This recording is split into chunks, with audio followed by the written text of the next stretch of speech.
लेके चल रहे हैं। पद्यांशों पर आधारित जो प्रश्न दिए जाते हैं कक्षा 10वीं की बोर्ड की परीक्षा में, कुछ मोस्टेड प्रश्न जो पद्यांश जो हैं, जो आपके इस बोर्ड परीक्षा 2026 में आने वाले प्रश्न हैं। तो जो आपकी पद है, तो सबसे पहले हम आपको जो है सूरदास के पदों से लेकर के चल रहे हैं। तो आप लोग जो है मेरे इस चैनल को देखते रहें, सब्सक्राइब करें, लाइक करें, शेयर करें। @BKP BKP सर की जो क्लास है, आप इस चैनल को आप सब्सक्राइब करते रहें।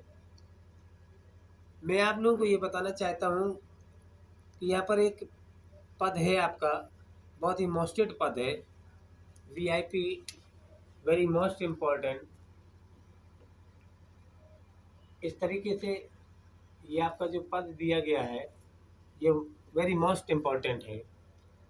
इस पद पर क्या है कि आपका पहला प्रश्न आपका आएगा सबसे पहले। तो इस पद में आप देखते हैं कि इसमें जो है कभी कभी पूछ दिया जाता है कि नंबर 1 पर कि प्रस्तुत पद्यांश में पाठ व रचयिता का नाम बताएं। कभी ऐसा भी पूछा जा सकता कि प्रस्तुत पद्यांश में के शीर्षक व रचयिता का नाम बताएं। और कभी ऐसा भी पूछा जा सकता है कि प्रस्तुत पद्यांश का संदर्भ लिखें। तो तीनों का एक ही अर्थ होता है। संदर्भ अगर पूछा जाता तो पाठ का नाम और रचयिता का नाम लिखते हैं। यदि शीर्षक पूछ दिया है तो शीर्षक मीन्स भी पाठ होता है, और पाठ तो पाठ ही है। तो आपका यहाँ पर दिया गया आपका पद जैसे कि चरण कमल बंदो हरि राई, जाकी कृपा पंग गिर लांधे, अंधे को सब कुछ दर्शाई, बहर सुन गूंग पुन बोले, रंग चले श्री छत्र धराई, सूरदास स्वामी करुणा में, बार बार बंदो तिह पाई। इस प्रकार से हम आप सबसे पहले इस पर देखते हैं कि हमें इनको किस तरीके से आपको हल करना है। तो देखिए, मैं आप लोगों को लेकर के चल रहा हूँ, तो आप घबराएं नहीं। सबसे पहले आप संकेत जरूर डालेंगे। तो आप संकेत डाल देंगे। संकेत डालने के बाद क्या करेंगे आप, जो आपके पद का जो पहला अक्षर है चरण, फिर इसके बाद आपका दिया गया कमल, चरण और कमल लिख लेंगे आप। फिर आप डॉट डॉट कर देंगे। डॉट डॉट करने के बाद में दिया गया बंदो तिह पाई, तो आप लिख देंगे बंदो तिह पाई। उसके बाद आपका जो आपका पहला प्रश्न आपका आया कि उपर्युक्त पद्यांश का संदर्भ लिखें। नंबर 1 आपका आया उपर्युक्त पद्यांश का संदर्भ।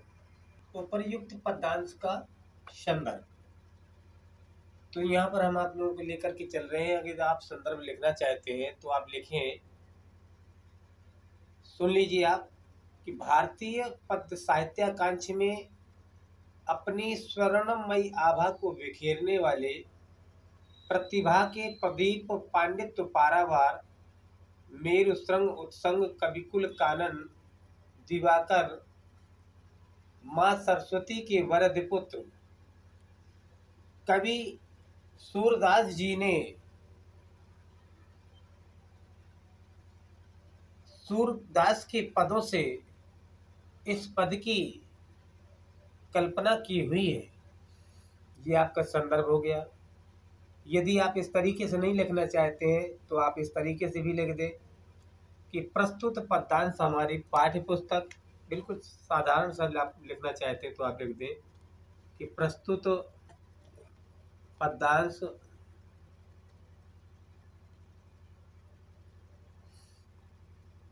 हमारी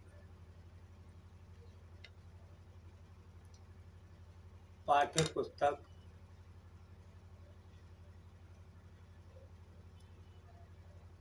हिंदी के पद्य खंड के सूरदास के पदों से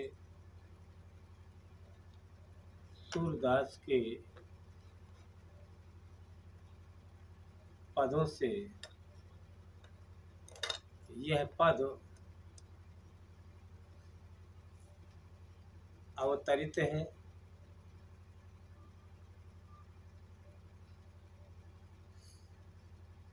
इसके रचयिता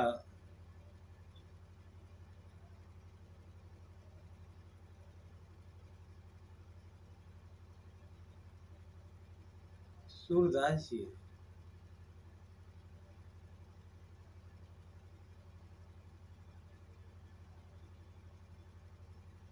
इसके रचयिता सूरदास जी। ये आपका एक नंबर 1 पे आपका आया। फिर आपका नंबर दूसरा दिया गया, पूछा गया मान लीजिए वहां पर कि रेखांकित अंश की व्याख्या कीजिए। आप भी वहां पर डाल देंगे, क्या डालेंगे आप वहां पर? रेखांकित अंश की व्याख्या।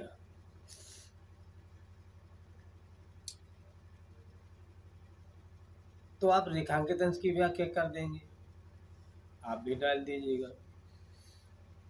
अब यदि आप यहाँ पर रेखांकित अंश की व्याख्या कर रहे हैं तो व्याख्या करने से पहले यदि आप प्रसंग देना चाहते हैं तो आप प्रसंग भी अपने तरीके से दे सकते हैं कि यहाँ पर जो है प्रसंग में बताया गया है कि यहाँ पर एक भक्त जो है, और वो भक्त हैं आपकी सूरदास जी, जिन्होंने अपने प्रभु श्री कृष्ण की आराधना करते हुए वो कह रहे हैं कि हे प्रभु, मैं आपके चरणों की वंदना बारंबार कर रहा हूँ। आप तो दया के सागर हैं, करुणा के भंडार हैं। करुणा मीन्स दया होती है। करुणा के सागर हैं आप, दया के भंडार हैं आप, जीवन रूपी नाव की आप खेवैया हैं। और हमारी जो ये जीवन रूपी नाव है, इस पर बैठ कर के हम भवसागर पार होना चाहते हैं। आप जैसा भी इस तरीके से आप अपने हिसाब से बना सकते हैं। तो यहाँ पर आप प्रसंग कर दें, उसके बाद आपकी व्याख्या करनी है। अब व्याख्या करनी है तो वहाँ पर आपको अंडरलाइन डली हुई आपकी आएगी। तो यहाँ पर जब अंडरलाइन डली हुई आपकी आएगी, मान लीजिए यहाँ अंडरलाइन डाल दी गई और इस पर आपको अंडरलाइन डाल दी गई, तो इस पर उसमें लिखा होगा कि रेखांकित अंश की व्याख्या कीजिए। तो कहने का तात्पर्य, जहां पर आपकी अंडरलाइन रेखा जहां पर खींची है, जिस जिस लाइनों में आपकी उसको व्याख्या करनी है, तो आप यहाँ पर बताएंगे कि जाकी कृपा पंगुगिर लांघे। जाकी माने होता है जिनकी, कृपा माने कृपा, पंगु माने लंगड़ा, गिरी माने पर्वत को, लांघे माने पार कर सकता है। यहाँ पर बताया गया कि प्रभु की यदि कृपा हो जाए तो असंभव कार्य भी संभव हो जाता है। तो यहाँ कहते हैं कि चरण कमल बंदो हरि राय की, कवि सूरदास जी कह रहे हैं कि हे प्रभु, मैं आपके चरणों की वंदना बारंबार कर रहा हूँ, और यदि आपकी कृपा किसी पर भी हो जाए तो असंभव कार्य भी संभव हो जाता है। जैसे कि आपकी ही कृपा से यहाँ पर लंगड़ा व्यक्ति पर्वत को भी पार कर सकता है। अंधे को सब कुछ दर्शाई और अंधा व्यक्ति सभी कुछ देखने में सामर्थ हो सकता है। बहरे सुन गूंग पुन बोले, और बहरा व्यक्ति सुन सकता है, गूंगा व्यक्ति पुनः बोल सकता है। रंग चले सिर से पर धराई, और गरीब व्यक्ति भी राज सिंहासन पर बैठ करके राज्य का संचालन कर सकता है। और ऐसे ही दया के भंडार, ऐसे ही करुणा के सागर उस परब्रह्म परमात्मा की मैं बारंबार वंदना करता हूँ। इस तरीके से आप इनकी व्याख्या कर सकते हैं। फिर आप व्याख्या देने के बाद ये, इस पर यदि आप बताना चाहते हैं, विशेष बता सकते हैं, अपने तरीके से आप लिख सकते हैं, विशेष बता देंगे। विशेष में आप बता सकते हैं कि यह पद गेय है। यह पद कैसा है? यह पद गेय है। यह पद गेय है। अब ये पद गे होने के साथ साथ यहाँ पर इस पद में आप दूसरा पॉइंट लिख सकते हैं। नंबर पॉइंट पॉइंट देना चाहते हैं तो आप पॉइंट पॉइंट दे दीजिए। नंबर 2, इस पद में रूपक अलंकार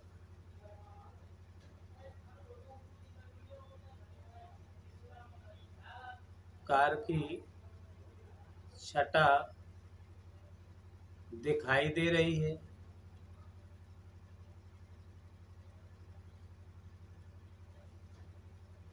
तीसरा पॉइंट आपका हो जाएगा यहाँ पर, भाषा आपकी ब्रज यहाँ पर है, भाषा ब्रज है, भाषा ब्रज है आपकी।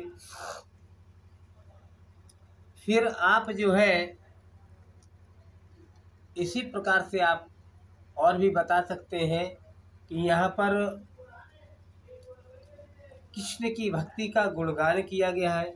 या नंबर 4 बता सकते हैं आप इस पद में, या यहाँ पर कृष्ण की भक्ति का गुणगान किया गया है।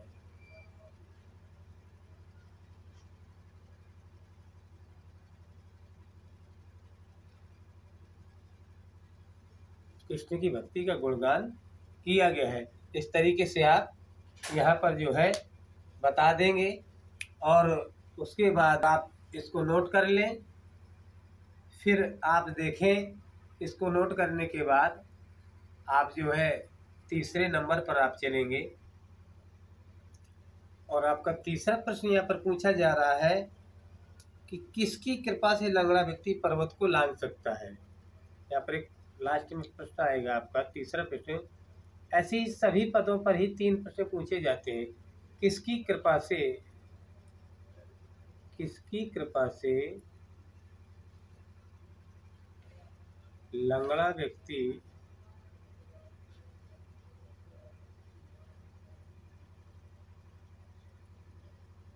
पर्वत को क्या कर सकता है, लांघ सकता है। ठीक है ना। तो यहाँ पर आपका जो है किसकी कृपा से लंगड़ा व्यक्ति पर्वत को लांघ सकता है, आपका ये प्रश्न आया। अब वास्तव में यदि आपने पद पढ़ा है और यदि आप लोगों के अध्यापकों ने यदि आपको पढ़ाया हुआ, अध्यापक पढ़ाए हुए, निश्चित है कि आप अध्यापकों ने पढ़ाया होगा। लेकिन मैं वो समझता हूँ कि जब आप जो है उसको यदि आपने मनन के तहत यदि लिया होगा तो आप इस प्रश्न का जवाब आप जो है यहीं पर दे देंगे। घबराने की बात और भी नहीं है। देखिए, सूरदास के जितने भी पद होंगे उनमें कहीं ना कहीं पद को यदि आप विशेष तरीके से अच्छे ढंग से यदि आप पढ़ेंगे तो निश्चित है कि आपको वहाँ पर लेखक का नाम अपने आप ही मिल जाएगा। बस केवल एक ही चीज आपको समझनी है, या तो वहाँ पर पद में अंतिम लाइन में, बीचों की बीच लाइन पर, या पहली पंक्ति पर कहीं ना कहीं किसी न किसी प्रकार से या तो सूरदास लिखा होगा या सूर्य लिखा होगा। इस तरीके से आप उसकी पहचान कर लें कि ये पद कहाँ से लिया गया है।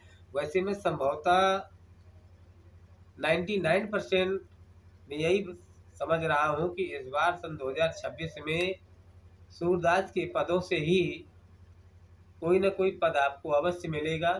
विशेष तरीके से आप पढ़ लें तो थोड़ा सा आप ध्यान दें किसकी कृपा, जब आप देखिए किसकी कृपा से लंगड़ा व्यक्ति पर्वत को लांघ सकता है, तो यहाँ पर आप देखिए कि जाकी कृपा पंग गिर लांघे, अंधे को सब कुछ दर्शाई, बैर सुन गूंग पुन बोले, रंग चले सिर छत्र धराई, सूरदास स्वामी करुणामय, बार बार बंदों ते पाई।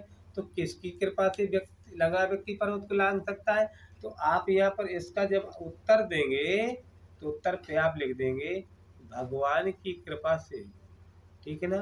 भगवान का तात्पर्य यहाँ पर क्या हो गया, कृष्ण की कृपा से। भगवान पुस्तक में आप कृष्ण कर दीजिए, भगवान या कृष्ण की कृपा से लंगड़ा व्यक्ति पर्वत को क्या कर सकता है? लांघ सकता है, लांघ सकता है या पार कर सकता है, या पार कर